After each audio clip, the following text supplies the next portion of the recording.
Stella is now back to 100% malt. But when Stella started with us, there was still 10% adjunct. So it's got slightly richer, 100% malt. So it can be what double malt is, but a little bit more. My last question I want to ask you is, of all of these on the table, which is your favorite beer and why?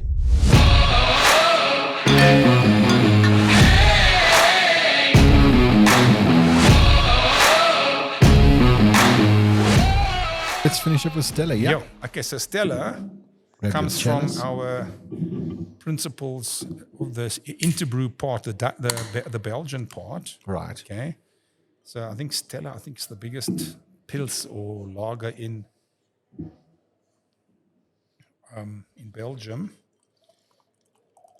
So now the chalice is a pouring ritual with draft where it's a ritual where they actually encourage the guy to overpour and mess on the fingers, and you take a sword, we take a skimmer, and you like lop off kind of thing. That's the whole drinking ritual. Eh? Yeah. In South Africa, it often is not wanted because the guys don't want to waste too much beer, and they're scared that there's too much beer in that. So we're a little bit concerned about that. Yeah. So Stella is now back to 100% malt.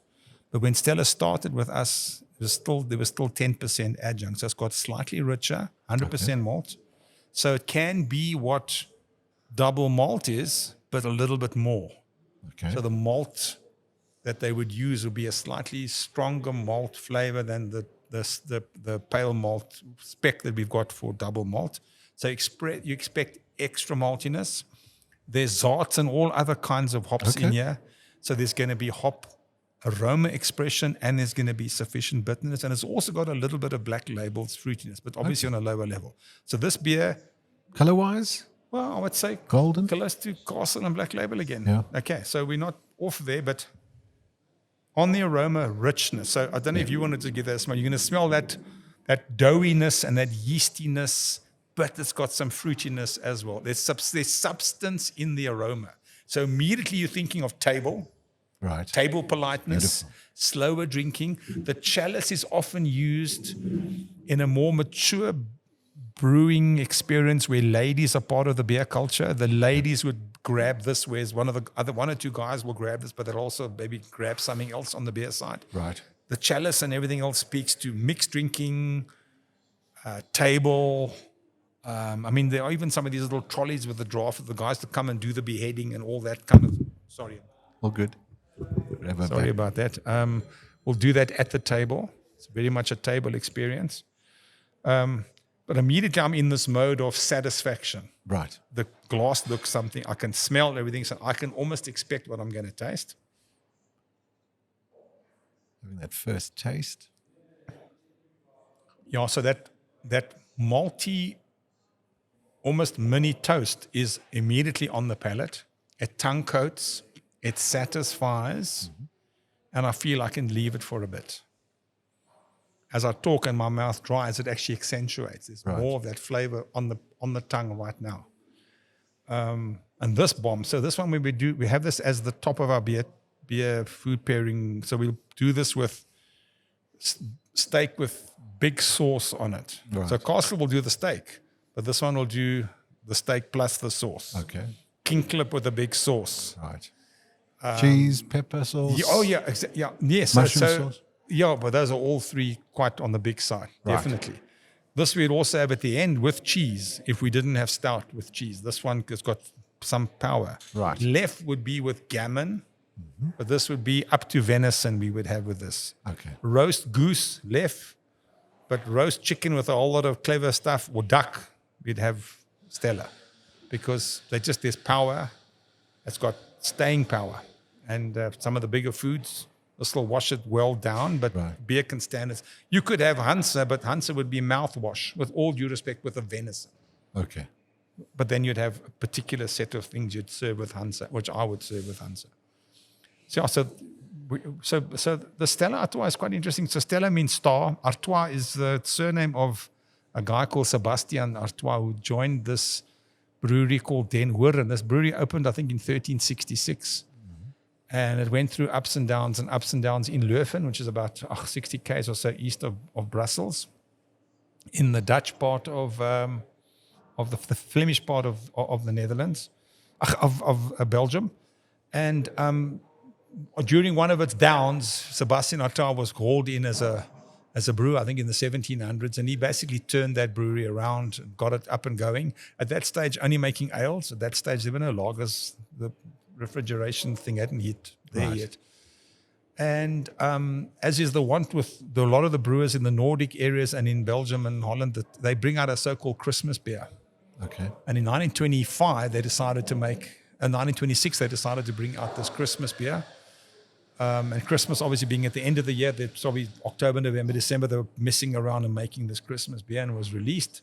And clearly, you make a couple of BBTs, and then when that's over, you go back to what you're normally making. But it was so successful that they didn't stop. So they called it the Star of Artois, or the Star. So paying homage to this guy and the Christmas nativity idea of the star. And funny enough, they just didn't stop making it. They were making too much money out of it, and everybody said, I'm looking for Stella Artois. So they never stopped. So it came out in 1926. I heard there was a hiccup during the war. If you see what happened to Belgium in the Franco-Prussian War, as well as the First World War, as well as the Second World War, all the breweries were, all the steel and the stainless steel and brass and bronze and glass and whatever they could get were stripped for the war effort. So there was a hiccup. But if we don't count that, man-made arms pandemic, it's basically non-stop since 26. And we're close by now. So in a year and a half's time, I have no doubt that these guys will have a real celebration, because the 100-year anniversary will be a big deal. Massive. Yeah. So I'm going to end off. Thank you so much for your time. I've learned more today than I have in 25 years of dealing with you guys. Man. I enjoyed my last question I want to ask you is, of all of these on the table, or any, which is your favorite beer and why? End of flavor. Okay, so it's almost repertoire between Black Label and Castle Lager. Okay. I love the coarse, crisp, and the juxtaposition of the succulence. And again, I'll come back to that mouthfeel thing, which is not understood. When I got that under my head, what was I liking about it? And I realized these were not taste, these were mouthfeel issues. And just that complete madness of calling Black Label. I just think it's craft on a grand mal scale, because to make Black Label is not the easiest. There was a time when we didn't get our yeast husbandry right. Right. Because Black Label, some of that fruitiness comes from stressing it with messing around with the oxygen levels and messing around with the fuel level, 40% adjunct. You stress the yeast responds and deliberately brings out all this ester as a response. So it's a complicated beer to make. But the idea of it had to be crafted. That's not something that, and to bring it into your system that you could reliably make it and then increase the volumes till it becomes on consistent levels. Yes, there's craft, there's processing craft. There's not just ingredient and recipe craft, whatever.